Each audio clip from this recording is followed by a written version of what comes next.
Programming பண்ணும்போது ஏதாவது வேல்யூஸை வந்து ஸ்டோர் பண்ணி வைக்கணும் அப்படின்னா அதுக்கு வந்து நம்ம வேரியபிள்ஸ் வந்து யூஸ் பண்ணுவோம். ஸோ வேரியபிள் அப்படிங்கிறது வந்து ஒரு ஸ்மால் ஸ்டோரேஜ் கண்டெய்னர். அதில் நமக்கு தேவையான வேல்யூஸை ஸ்டோர் பண்ணி வைக்கலாம். ஸோ எக்ஸாம்பிளுக்கு வேரியபிள் அப்படிங்கிறத ஒரு பாக்ஸாக வந்து கன்சிடர் வந்து பண்ணிக்கிங்க. இப்போ இந்த பாக்ஸ்க்குள்ள நமக்கு என்ன பொருள் வேணுமோ அதை ஸ்டோர் பண்ணி வைப்போம். ஸோ இந்த பாக்ஸை தான் ப்ரோக்ராமிங்கில் வேரியபிள் அப்படின்னு வந்து சொல்கிறோம். அதுக்குள்ளே ஸ்டோர் பண்ணி வைக்கிற ப்ராடக்ட்ஸை வந்து ப்ரோக்ராமிங்கில் வேல்யூ அப்படின்னு வந்து சொல்கிறோம். ரியல் டைமில் ஒரு பாக்ஸோட சைஸ் வந்து ஃபிக்ஸ்டாக இருக்கும். பட் ஜாவா ஸ்கிரிப்டில் நம்ம வேரியபிள்ஸோட ஸ்டோரேஜ் சைஸ் வந்து நம்ம என்ன வேல்யூவை வந்து உள்ள ஸ்டோர் பண்ணி வைக்கிறோமோ அதுக்கேற்ற மாதிரி எக்ஸ்பேண்ட் வந்து ஆகிக்கும். இப்போ எக்ஸாம்பிளுக்கு 55 அப்படிங்கிற ஒரு நம்பரை வந்து நம்ம ஸ்டோர் பண்ணி வைக்கிறோன்னா அந்த நம்பரை ஸ்டோர் பண்ணுறதுக்கு தேவையான சைஸை வந்து அந்த வேரியபிள் எடுத்திருக்கோம். இதே ஒரு பேராகிராஃபை ஒரு வேரியபிளில் ஸ்டோர் பண்ணுறோம் அப்படின்னா அப்போ அது எத்தனை லைன் இருக்கோ, இப்போ எக்ஸாம்பிளுக்கு 5 லைன் இருக்கிற பேராகிராஃப் அப்படின்னா அதை ஸ்டோர் பண்ணி வைக்கிறதுக்கான சைஸை வந்து அந்த வேரியபிள் எடுத்துக்கும். இப்போ இதை ப்ரோக்ராமிங்கில் எப்படி பண்ணுறது அப்படின்னு வந்து பார்க்கலாம். அண்ட் அதை பார்க்கறதுக்கு முன்னாடி நீங்கள் மெரின் ஸ்டாக் டெவலப்மெண்ட்டை ஆன்லைன் கோர்ஸ் மூலிமா கற்றுக்கலான்ட்டு இருக்கீங்கன்னா நாங்கள் அஃபோர்டபுள் ப்ரைஸில் ஆன்லைன் கோர்ஸ் வந்து மெரின் ஸ்டாக்காக ப்ரொவைட் பண்ணுறோம். கோர்ஸோட ஃபீஸ் அண்ட் சிலபஸை பார்க்குறதுக்கு நம்ம வெப்சைட்டை விசிட் பண்ணுங்கள். நீங்கள் கோர்ஸில் ஜாயின் பண்ணுறதுக்கு எக்ஸ்ட்ரா டீட்டெயில்ஸ் தெரிஞ்சுக்கணும் அப்படின்னாலும் நீங்கள் எங்களை டைரெக்டாக கான்டாக்ட் வந்து பண்ணலாம். இல்லைனா நம்ம வெப்சைட்டில் இருக்கிற கான்டாக்ட் ஃபார்மில் உங்களோட டீட்டெயில்ஸ் வந்து சப்மிட் பண்ணுங்கள். நாங்கள் உங்களை கான்டாக்ட் வந்து பண்ணுவோம். அண்ட் இப்போ டாப்பிக்கை வந்து நம்ம கன்டினியூ பண்ணுவோம். test.js அப்படின்னு ஜாவாஸ்கிரிப்ட் ஃபைல் நம்ம ஆல்ரெடி கிரியேட் பண்ணியிருந்தோம். சேம் ஃபைலை வந்து நான் இப்போ யூஸ் பண்ணிக்கிறேன். ஸோ இதில் இப்போ ஒரு வேல்யூவை நான் டைரெக்டாக கன்சோல் லாக்குள்ளே வந்து கொடுக்குறேன். கன்சோல் லாக்குள்ள ஃப்ரண்ட் எண்ட் அப்படின்னு வந்து ஒரு வேல்யூவை வந்து கொடுக்குறேன். இப்போ இந்த ஃபைலை வந்து நம்ம ரன் பண்ணோம் அப்படின்னா நமக்கு கன்சோலில் ஃப்ரண்ட் எண்ட் அப்படிங்கிற அந்த டெக்ஸ்ட் வந்து தெரியும். ஸோ இந்த ஜாவாஸ்கிரிப்ட் ஃபைலை நான் index.html அப்படிங்கிற HTML ஃபைல் கூட லிங்க் பண்ணியிருக்கேன். அண்ட் இப்போ இந்த HTML ஃபைலை லைவ் சர்வரை வச்சு நான் ரன் பண்ணிக்கிறேன். இப்போ ப்ரௌசரில் ஓப்பன் ஆயிருச்சு. ஸோ கன்சோல் டேப்பை வந்து பார்க்கணுன்னா நம்ம டெவலப்பர் டூல்ஸ் வந்து ஓப்பன் பண்ணணும். ஸோ இங்கே வெப்சைட்டில் ரைட் கிளிக் பண்ணி இன்ஸ்பெக்ட் ஆப்ஷனை வந்து செலக்ட் பண்ணிக்கிறேன். அண்ட் இங்கே கன்சோல் டேப்பை வந்து செலக்ட் பண்ணிக்கலாம். ஸோ இங்கே பார்க்கும்போது நமக்கு ஃப்ரண்ட் எண்ட் அப்படிங்கிற அந்த டெக்ஸ்ட் வந்து வந்திருக்கு. அது மட்டும் இல்லாமல் இந்த லைவ் ரீலோட் எனேபிள்டு அப்படின்னு வந்து வந்திருக்கும். எரர் வந்து வந்திருக்கும். ஸோ லைவ் சர்வரை வச்சு நம்ம ஒரு வெப்சைட்டை வந்து சர்வ் பண்ணுறோம் அப்படிங்கும்போது ஃபஸ்ட் டைம் அது ப்ரௌசரில் ஓப்பன் ஆச்சுன்னா இந்த மாதிரி வந்து காட்டும். ஒன்ஸ் இங்கே கிளிக் பண்ணி ரீலோட் பண்ணிக்கிங்க. அதுக்கப்புறம் நம்ம என்ன கன்சோலில் தெரியணும்னு எழுதுகிறோமோ அது மட்டும்தான் இந்த இடத்துல வந்து வரும். எரர் கூட நம்ம ஜாவாஸ்கிரிப்ட் கோடில் ஏதாவது தப்பு பண்ணியிருந்தோம்னா மட்டும்தான் அதுக்கான எரரை வந்து இங்கே கன்சோலில் வந்து ஷோ பண்ணும். இப்போ என்ன பண்ணலான்னா ஒரு வேரியபிள் வந்து கிரியேட் பண்ணிக்கலாம். அதில் ஒரு வேல்யூவை ஸ்டோர் பண்ணி வச்சுட்டு அதை எப்படி கன்சோலுக்கு எடுத்துகிட்டு வருது அப்படின்னு வந்து பார்க்கலாம். லாங்குவேஜ் அப்படின்னு ஒரு வேரியபிள் வந்து கிரியேட் பண்ணிக்கிறேன். ஸோ ஜாவாஸ்கிரிப்டில் வேரியபிள்ஸை கிரியேட் பண்ணுறதுக்கு கீவேர்ட்ஸ் வந்து இருக்குது. கீவேர்ட்ஸ் கொடுத்து தான் நம்ம வேரியபிளை வந்து கிரியேட் பண்ணணும். இப்போ உங்களுக்கு எக்ஸாம்பிள் ஷோ பண்ணுறதுக்காக கீவேர்டு இல்லாமல் வேரியபிள் வந்து கிரியேட் பண்ணியிருக்கேன்.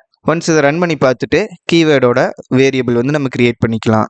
வேரியபிள் நேம் அப்படிங்கிறது நமக்கு என்ன வேணுமோ அதை வந்து கொடுத்துக்கலாம். அண்ட் அதுக்காக வேல்யூவை ஸ்டோர் பண்ணி வைக்கிறதுக்கு வேரியபிள் நேமுக்கு அப்புறம் ஈக்குவல் டு கொடுத்துட்டு என்ன வேல்யூ வேணுமோ ஸ்டோர் பண்ணி வைக்கலாம். இப்போ ஆல்ரெடி நான் சொன்ன மாதிரி இப்போ ஏதாவது நம்பர்ஸ் வேணும் அப்படின்னா அந்த நம்பர்ஸை அந்த வேரியபிளுக்கு ஸ்டோர் பண்ணி வைக்கலாம்.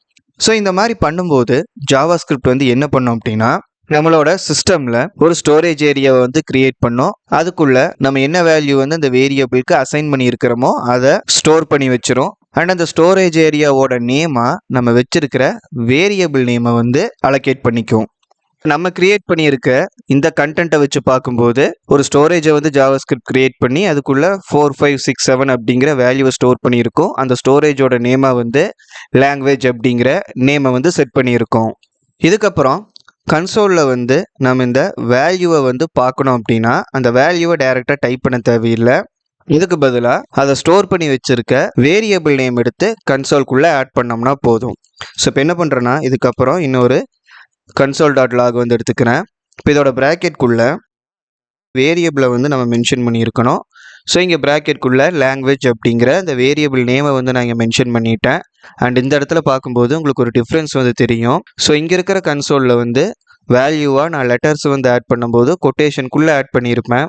பட் இங்கே வந்து கொட்டேஷன் இல்லாமல் அந்த லெட்டர்ஸை வந்து நான் ஆட் பண்ணியிருக்கேன். இதுக்கு காரணம் என்னென்னா, நம்ம இந்த கன்சோலில் பண்ணியிருக்கிறது டைரெக்டாக ஒரு வேல்யூ. ஸோ வேல்யூவை வந்து நம்ம லெட்டர்ஸாக வந்து கொடுக்குறோம் அப்படின்னா கண்டிப்பாக கொட்டேஷன் வந்து இருக்கணும். பட் இந்த கன்சோலில் நம்ம ப்ராக்கெட்ஸ்குள்ளே கொடுத்துருக்கிறது வந்து ஒரு வேல்யூ கிடையாது. அந்த வேல்யூவை ஸ்டோர் பண்ணி வச்சிருக்கிற வேரியபிள். ஒரு வேரியபிள் நேமை வந்து நம்ம console.logக்குள்ளே மென்ஷன் பண்ணுறோன்னா அதுக்கு கொட்டேஷன் வந்து கொடுக்கக்கூடாது. கொடுத்தோன்னா அதை வந்து ஒரு வேல்யூவாக வந்து எடுத்துக்கும். ஸோ இப்போ ப்ரௌசர் வந்துட்டு இதோட அவுட்புட் வந்து செக் பண்ணலாம். ஸோ இப்போ பார்க்கும்போது இங்கே 4567 வேரியபிளில் ஸ்டோர் பண்ணியிருக்கேன். வேல்யூ வந்து இந்த இடத்துல எடுத்துகிட்டு வந்திருக்கு. ஸோ இப்போ லாங்குவேஜ் அப்படிங்கிற வேரியபிள் வந்து க்ரியேட் பண்ணியிருக்கோம். ஸோ அதோட வேல்யூவாக JavaScript அப்படிங்கிற வந்து கொடுக்குறேன். ஸோ இப்போ இந்த லாங்குவேஜ் அப்படிங்கிற வேரியபிளில் நான் லெட்டர்ஸை வந்து வேல்யூவாக ஸ்டோர் பண்ணியிருக்கேன். அப்படி லெட்டர்ஸை வந்து வேல்யூவாக ஸ்டோர் பண்ணும்போது அதுக்கு கொட்டேஷன் வந்து நான் யூஸ் பண்ணியிருக்கேன். இதுக்கு முன்னாடி நான் நம்பர்ஸ் கொடுக்கும்போது கொட்டேஷன் வந்து யூஸ் பண்ணியிருக்க மாட்டேன். ஏன்னா ஒரு வேரியபிளுக்கு நம்ம ஸ்டோர் பண்ணுற வேல்யூஸ்க்கு நிறைய டைப்ஸ் வந்து இருக்குது. ஆனால் ஒரு வேரியபிளுக்குன்னு டைப் அப்படிங்கிறது வந்து கிடையாது. ஒரு வேரியபிள் நேம் வந்து கீவேர்டு இல்லாமல் க்ரியேட் பண்ணி அதுக்கு வேல்யூ அசைன் பண்ணி எப்படி யூஸ் பண்ணுறது அப்படின்னு வந்து பார்த்துருந்தோம். இப்போ கீவேர்டோட ஒரு வேரியபிளை வந்து எப்படி க்ரியேட் பண்ணுறது அப்படின்னு வந்து பார்க்கலாம். வேரியபிளை க்ரியேட் பண்ணுறதுக்கு JavaScriptல மொத்தமாக 3 கீவேர்டு வந்து இருக்குது. ஒன்று var, இன்னொன்று let, அதுக்கப்புறம் இன்னொன்று கான்ஸ்ட். இந்த 3 கீவேர்ட்ஸில் நம்ம எதை வேணாலும் யூஸ் பண்ணி ஒரு வேரியபிளை வந்து க்ரியேட் பண்ணலாம். பட் ஒவ்வொரு கீவேர்டுக்கும் ஒவ்வொரு பர்பஸ் வந்து இருக்குது. ஃபஸ்ட்டு நம்ம இந்த வேர் கீவேர்டை வச்சு ஒரு வேரியபிள் வந்து க்ரியேட் பண்ணலாம்.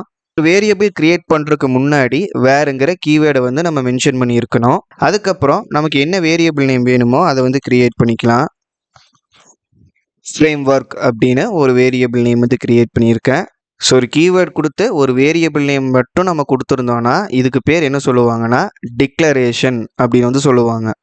வேரியபிளுக்கு நம்ம ஒரு வேல்யூ வந்து அசைன் பண்ணுறோம் அப்படின்னா அந்த ப்ராசஸை அசைனிங் அப்படின்னு வந்து சொல்லுவோம். ஸோ இந்த இடத்துல ஃப்ரேம்வொர்க்கில் வந்து எக்ஸ்பிரஸ் அப்படின்னு வந்து கொடுக்குறேன். ஸோ இங்கே என்ன பண்ணியிருக்கோன்னா வேறுங்கிற கீவேர்டு வச்சு ஃப்ரேம்வொர்க் அப்படிங்கிற ஒரு வேரியபிளை டிக்ளேர் பண்ணியிருக்கோம். அண்ட் அதோட வேல்யூவாக எக்ஸ்பிரஸ் அப்படிங்கிறத அசைன் வந்து பண்ணியிருக்கோம். ஸோ இந்த மாதிரி கீவேர்டு கொடுத்து நம்ம க்ரியேட் பண்ண வேரியபிளோட வேல்யூவை கன்சோலில் பார்க்கணும் அப்படின்னாலும் டைரெக்டாக அந்த வேரியபிள் நேமை மட்டும் நம்ம மென்ஷன் பண்ணால் போதும். கீவேர்டை இந்த இடத்துல மென்ஷன் பண்ணக்கூடாது. இப்போ ப்ரௌசர் வந்துட்டு நம்ம அவுட்புட் வந்து செக் பண்ணலாம். ஸோ இந்த இடத்துல எக்ஸ்பிரஸ் அப்படின்னு வந்து நமக்கு அவுட்புட் வந்து வந்திருக்கு. இது வரைக்கும் நம்ம பார்த்ததில் உங்களுக்கு இன்னொரு டவுட்டும் வந்து வரலாம். வேரியபிளோட நேமும் சரி, அதுக்கு நம்ம ஸ்டோர் பண்ணி வைக்கிற வேல்யூஸோட சைஸும் சரி, ரெண்டுமே ஒரே அளவு தான் இருக்குது. அதுக்கு நம்ம டைரெக்டாக வேல்யூவை யூஸ் பண்ணிக்கலாமே, எதுக்காக வேரியபிளை வந்து க்ரியேட் பண்ணுறோம் அப்படின்னு இந்த டவுட் வந்து உங்களுக்கு வரலாம். ஸோ வேல்யூ அப்படிங்கும்போது நான் ஆல்ரெடி சொன்ன மாதிரி ஒரு சின்ன வேல்யூவாகவும் இருக்கலாம், இல்லை ஒரு பெரிய பேராகிராஃபாக வந்து இருக்கலாம். அது ரீடபிள் டேட்டாவாகவும் இருக்கலாம், இல்லை ஒரு சீக்ரெட் கீ மாதிரி நான் ரீடபிள் டேட்டாவாகவும் இருக்கலாம். ஸோ நான் ரீடபிள் டேட்டா அப்படிங்கும்போது இப்போ எக்ஸாம்பிளுக்கு இந்த ரேண்டமான கீ காம்பினேஷன்ஸ் வந்து நம்ம ஏதோ ஒன்றுக்கு ஜென்ரேட் பண்ணணும் அப்படின்னு வந்து வச்சுக்கோங்க. ஸோ ஜென்ரேட் பண்ண இந்த கீ காம்பினேஷனை நம்ம இந்த மாதிரி ஸ்டோர் பண்ணி வச்சுருப்போம். ஏதாவது ஒரு பேக்ரவுண்ட் வெரிஃபிகேஷனுக்காக, ஒரு அத்தன்டிகேஷன் ப்ராசஸ்க்காக, ஏதோ ஒரு ப்ராசஸ்க்காக நம்ம இந்த மாதிரி ஒரு நான் ரீடபிள் டேட்டாவை கூட நம்ம யூஸ் பண்ணுற மாதிரி இருக்கலாம்.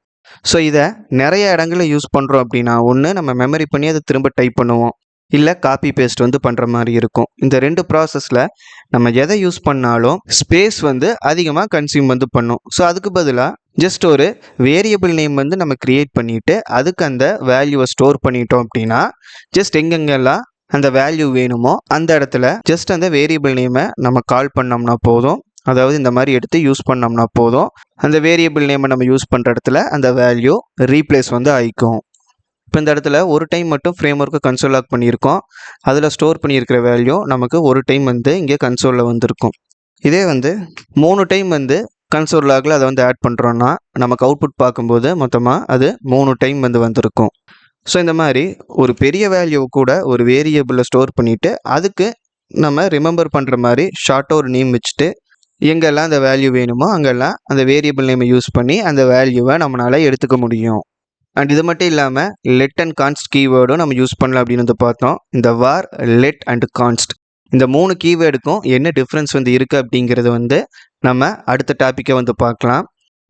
இந்த வீடியோ உங்களுக்கு யூஸ்ஃபுல்லாக இருந்தால் லைக் பண்ணுங்கள். அண்ட் ஏதாவது டவுட்ஸ் இருந்துச்சு அப்படின்னா கமெண்ட்ஸில் வந்து சொல்லுங்கள். அண்ட் ஜாவா ஸ்கிரிப்டை கம்ப்ளீட்டாக கற்றுக்கணும் அப்படின்னு நினச்சிங்கன்னா மறக்காமல் நம்ம சேனலுக்கு சப்ஸ்கிரைப் பண்ணிவிட்டு ஜாவா ஸ்கிரிப்ட் பிளேலிஸ்ட்டை கம்ப்ளீட்டாக பாருங்கள். தேங்க்ஸ் ஃபார் வாட்சிங்.